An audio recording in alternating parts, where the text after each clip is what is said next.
Dr. Cara Candal to the podium. She's the author of our new book and a senior fellow at Pioneer Institute. She has an extensive background in national and international education policy and teacher development. She's the author and editor of numerous articles and books about school-university partnerships, charter schools, and other structural innovations in education. She holds a BA in English Literature from Indiana University, an MA in Social Science from the University of Chicago, and a doctorate in Education Policy and Leadership from Boston University. Cara.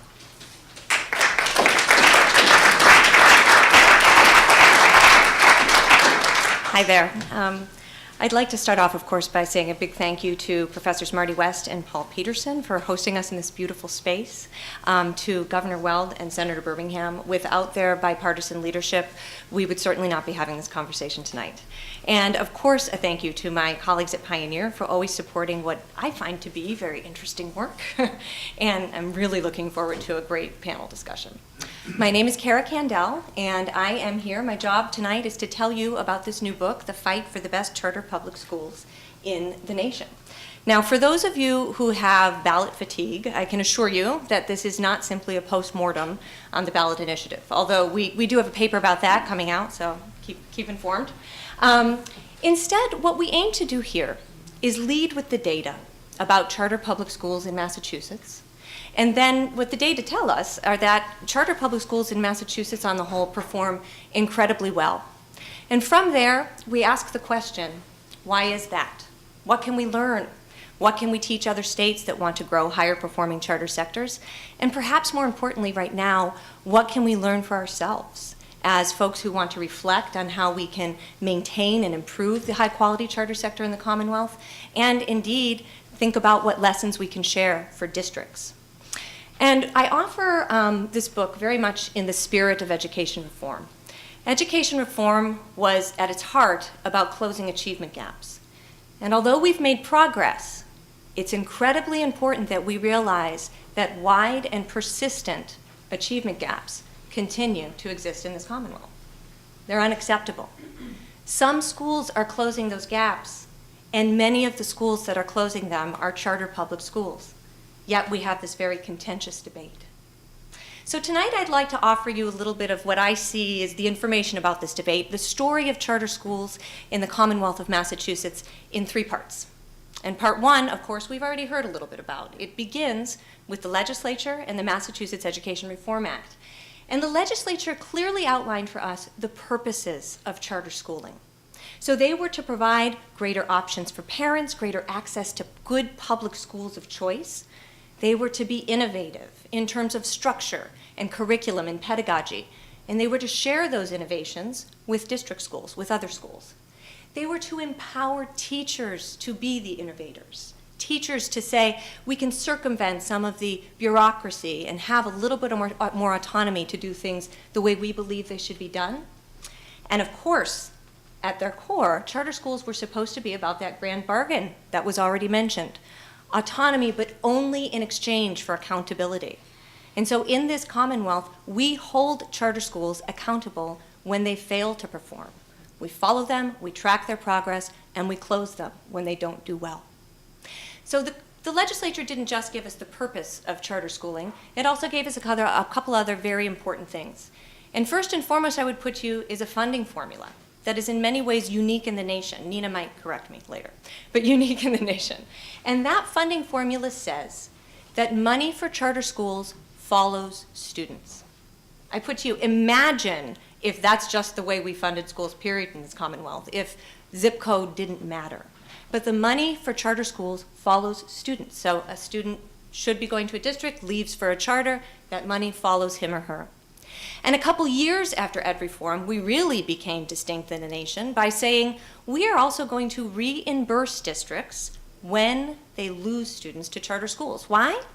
Well, to offset some of the pain that districts might feel when large numbers of students don't enroll or leave for charter schools. And to date, right now, district schools in Massachusetts are reimbursed for a period of 6 years, up to 225% of the one-time cost of its student leaving to go to a charter school. Now, I can already hear some of you saying, especially a couple in the front row, that the reimbursement formula hasn't been fully funded, and we will address that. It's a very important and apt point. The legislature also gave us an independent authorizer. Now, what does that mean? It means that we don't allow school districts to authorize charter schools here in Massachusetts. Now, throughout this talk, I'm really going to be referring to Commonwealth charter schools, which are the charter schools here who have the most autonomy. We do have some in-district charter schools, also authorized by the state, but I'm speaking about Commonwealth charter schools. Our independent authorizer has always been the state. In the beginning, in the first years under Governor Weld's administration, it was housed in the Executive Office of Education under the Secretary of Education. And later it moved to where it is now, which is the Board of Elementary and Secondary Education has authorizing power. It gets to choose who operates charter schools and hold them accountable. And then the day-to-day operations for evaluating charter schools lies with the Department of Elementary and Secondary Education. And of course, I don't have to tell you that the legislature gave us a cap, part of the sausage making that was the Education Reform Act. In the beginning, it was a conservative cap of 25 schools. And I would agree with Senator Birmingham when he says that this cap, as much as some of us might dislike it now and think that it's outlived its usefulness, this cap really informed how we grew a high-quality charter sector here in the Commonwealth. And that's in part because in the early days, the Executive Office of Education had some really tough decisions to make. MCAS was new, they had very limited information. They knew that they needed to simply hold true to that bargain, giving charter schools real autonomy in exchange for real accountability. We close you when you fail to perform. They also knew that they wanted to hold true to the value of innovation, the purpose of innovation. And so in the early days, the office wasn't willing to put its thumb on the scale and say, this one kind of school is going to perform better than another. And that's why we see in the first 10 years of the charter school movement in this Commonwealth, geographically diverse charter schools and charter schools that just look different in terms of how they serve kids. The Francis W. Parker Charter Essential School. They've been doing competency-based education for 25 years, yet today we somehow think it's a very new idea, right? We have the Sabbath International School in Springfield, Massachusetts, a much more standard-based, rigorous approach to a standard-based education that some parents desire. Schools like Codman Academy, expeditionary learning, community-based education, wraparound services for students and family. This was diversity in the charter school sector. And in the early days, the office didn't know for sure how these schools would perform. It simply was going to value innovation and hold true to that bargain of autonomy for accountability. But over time, we did get information about how charter schools performed, little by little by little. And to date, we have very high-quality information, high-quality studies. As early as 2009, we learned not only that charter schools on the whole perform very well in this Commonwealth, but that Boston's charter schools seem to be doing exceptionally well, closing achievement gaps at unprecedented rates. 2013, 2015, studies out of Stanford University, MIT, University of Michigan, showing that Boston's charter schools in particular close achievement gaps at rates unprecedented in the nation. And those who do not support charter schools will still claim today that the only way charters achieve these results, and note, I'm talking charters on the whole, some charters don't, and they close when they should. Detractors would claim that charters were only able to do this by not admitting certain students or cherry-picking students or pushing students out. We have evidence as of 2015 out of MIT that not only, due to a law that I'll talk about in a little bit, has the enrollment of special populations of students, meaning English language learners and students with special needs, increased so that now in most places it is at parity or almost at parity with districts, in some places far above districts, but that this charter schools serve these populations of students while still helping them to close achievement gaps, which means no push out. Interesting then, that just as we're figuring out how very effective so many of these charter schools could be, the debate over charter public schools in this Commonwealth was growing more and more contentious, led in part, but not in whole, by the state's two teachers' unions. So we had very high demand for charter schools, with only over a course of 10 years, 2 pretty modest increases in the cap, didn't do enough to help supply meet demand.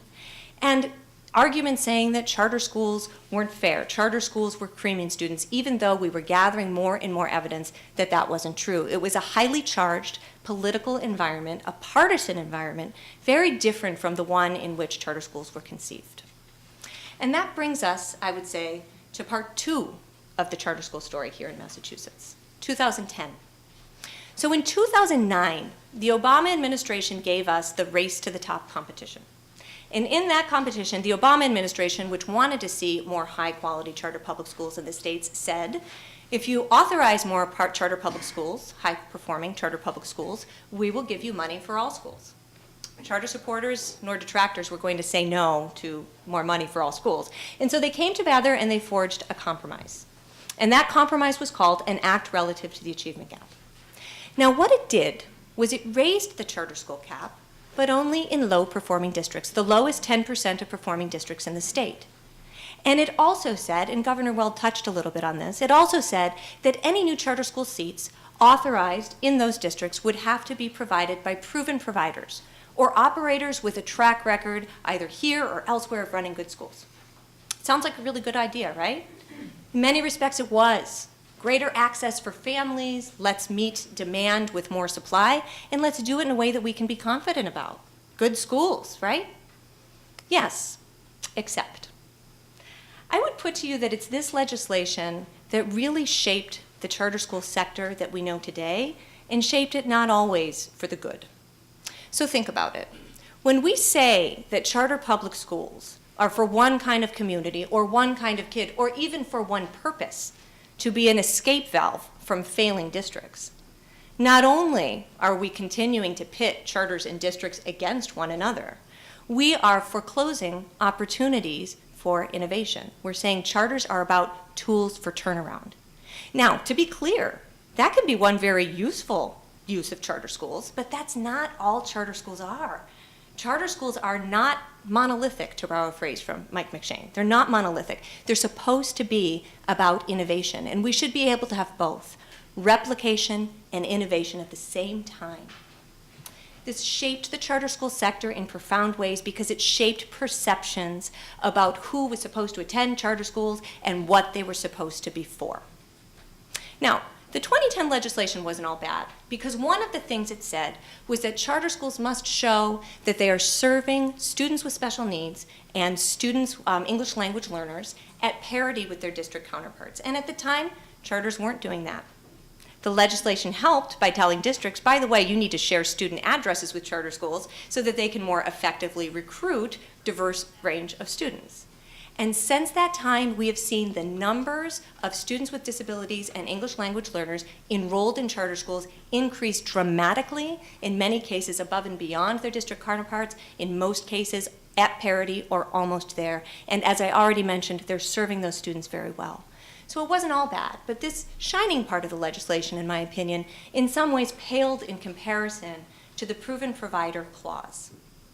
And that proven provider clause, I would say, also set us on the road to the 2016 ballot initiative, and we all know what the result of that was. Now, I can also hear some of you saying, well, Cara, that's a little bit disingenuous because there are a lot of places in this Commonwealth that are in fact not at the charter school cap, and we could establish innovative new schools there. We could. But we also have to recognize that in the context of so many charter school caps over the years, I would say that there's been a brain drain in this Commonwealth of education entrepreneurs. Those folks who started the first schools started going to places like New York and Colorado and California, places where the caps were, if they existed, more generous, and they could serve the students who wanted to be served. Charter operators, of course, want to go where the demand is. That's not to say that we can't think of good ways to convince them to go to places where they don't yet know they want charter schools, but we have to think about policy enabled to do that. So, the proven provider clause and the idea that charters should only be for low-performing districts puts us on a path to the ballot initiative in the sense that it really, I think, shaped perceptions about charter public schools. And there were a lot of other arguments that also shaped the ballot initiative. Some of us might say, as has already been said, never should have gone to the ballot. Others might say, well, we didn't have anything happening in the legislature, we didn't have anything happening in the courts, the ballot was the only way. And still others might say, as I suggest in the book, that it wasn't a very well-conceived campaign to to lift the charter school cap. Charter advocates really didn't stand up in a unified way, and that was part of the problem. But this puts us where we are today, which is 2 years post-ballot, and I would put to you at a very disturbing, in my opinion, pause in the conversation, not only about what's next for charter public schools in the Commonwealth, but what's next for all schools in the Commonwealth and the role that charter schools can play in determining what's next. And so I'd like to offer some recommendations about how we can get past this idea that in 2010, although we provided more access for all students, we really moved away from some of the purposes of chartering. And in the spirit of, I see my good friend and mentor, my dissertation advisor, Charlie Glenn here, and he might not remember this, but when I was a doctoral student around about, 2007, I was feeling very depressed about the achievement gap and everything he was making me study. And I said, well, what are we going to do? This is kind of horrible. And he said to me, sometimes you just need to look at the bright spots. And I want you to go down the street and visit the Match Charter Public School, because it seems like they're doing some pretty cool stuff over there, and you should try and capture it and figure out what it is. So here we are about, 27 papers later for Pioneer Institute on Charter Schools. But it's in this optimistic spirit that I want us to reflect a little bit on some of the good things that Massachusetts has done. Again, not only to share with other states, but to think about what we can look to as we consider what's next for public schools in this Commonwealth. And the first thing is that no matter who our authorizer has been, whether the Executive Office of Education or the Board of Elementary and Secondary Education, our authorizers have done a darned good job, especially in comparison to other states, of guarding charter school autonomy, saying, no, you really need those autonomies to do something different, and holding schools accountable when they fail, of closing them when they fail. We have a rigorous authorization process. We also have, with some exceptions, fair funding. So I'll give you the sunny part first, right? The fact that per pupil funding for charter schools follows the student is really important because it means that our schools, all of our public schools, are equitably funded. Now, charter schools don't receive facilities funding, and I know we have some good friends here who are working very hard on that. This is a really huge problem for charter schools because not only do districts generally not want to share their space with charters, who they see as competitors, it means that charter schools either have to raise a lot of money, somehow lending to the notion that we're all for profit, which I'm still baffled by. We have to raise a lot of money or dig into our money, our per pupil dollars, that could otherwise be spent on our teachers, who make salaries much lower than their district counterparts, and nobody wants that, or that could better be spent on students. Equal facilities funding is so important. I think we also need to acknowledge the good in the reimbursement formula. I think that the reimbursement formula is a good thing, it's a fair thing. We do not want districts to suffer. We are unique in this country, as far as I can tell, again, Nina will correct me if I'm wrong, in reimbursing districts when students leave for charters. Now, as I mentioned earlier, that reimbursement formula has not always been fully funded. So recommendation number one here with regard to funding is that we need to hold the legislature accountable. It can no longer be a line item in the budget subject to cuts. The reimbursement formula must be funded. That said, I think we also need to consider the amount of money and the length of time for which we reimburse district schools for students they are, to be quite clear, no longer educating.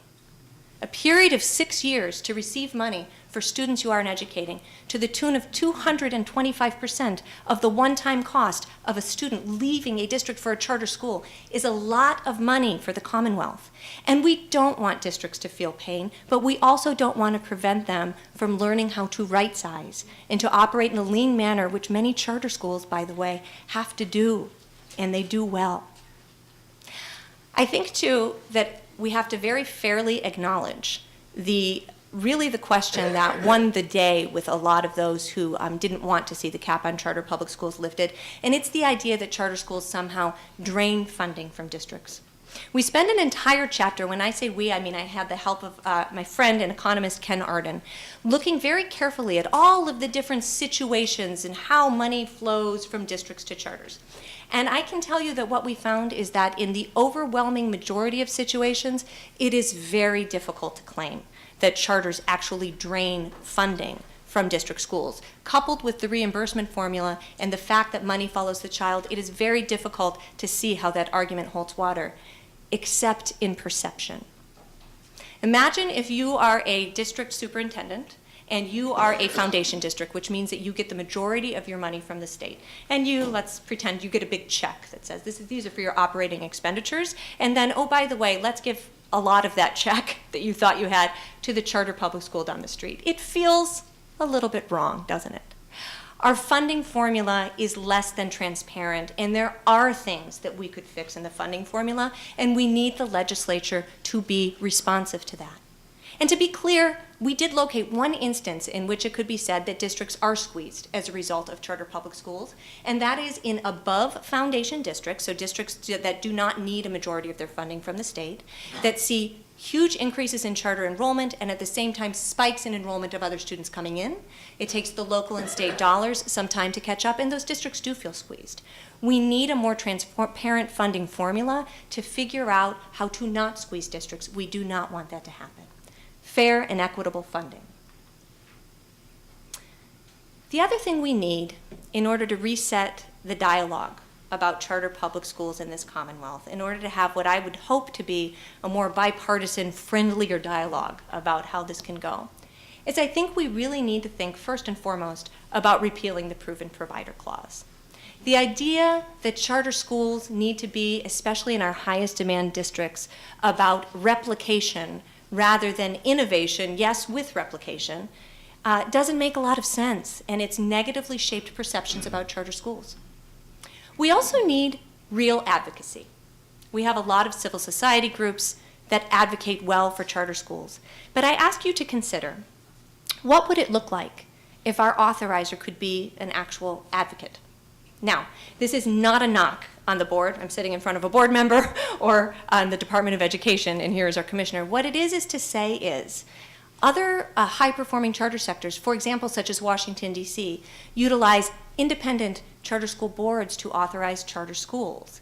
And what this does is it separates them from the larger education bureaucracy. So of course the Department of Education can't say, yes, we'd absolutely love to see the cap lifted. They can't be political in that sense. They are responsible for authorizing, for overseeing all public schools. An independent charter school board would not have that same difficulty. Something a little more akin to the first authorizer that we had in the Executive Office of Education.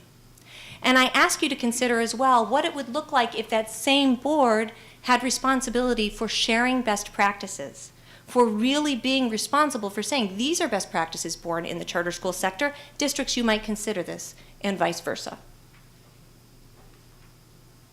Finally, and we can all have a collective groan because I know we still have a little bit of a ballot question hangover, it seems pretty clear that we need to abolish, not just raise, but abolish the charter school cap. It served its purpose well, and it's outdated. The fact of the matter is we know how to authorize high-quality charter public schools here in the Commonwealth of Massachusetts, and it's time that we allow the more than 26,000 individual students who are on wait lists in this Commonwealth the education of their choice, the education that they desire. And to be clear, parents in the communities where demand is highest don't just want high-performing schools, they want innovative schools. It's time to lift the cap, not only because we're depriving the students who need the most of it, but because of these wide disparities that continue to exist. Now, I think we do need to acknowledge that this Commonwealth is high-performing on exams like NAEP, although we've stagnated, I would point out. We do need to acknowledge that MCAS scores have gotten better and better and are high overall, but what happens is this overall high performance masks these unacceptable disparities that continue to exist. We know that charter schools, by and large, are closing these gaps. So the fact that we continue to deny students the education they deserve is in many ways mind-boggling. So how are we going to get there? Well, I hope that somebody else has a lot of ideas. But I have to say, one of the things we really need to consider is how we reset the conversation in this Commonwealth about charter public schools. We also need bipartisan legislative leadership of a kind that I don't think we have seen since education reform. We need real advocates. We need to consider how we can share best practices, and we all need to engage in a much more civil way around how strong charter public schools can benefit all public schools in the Commonwealth. So I look forward to the panel discussion and more conversation on this very topic, and I hope that this book and tonight's discussion can really serve to reignite the conversation in a positive way. Thank you so much.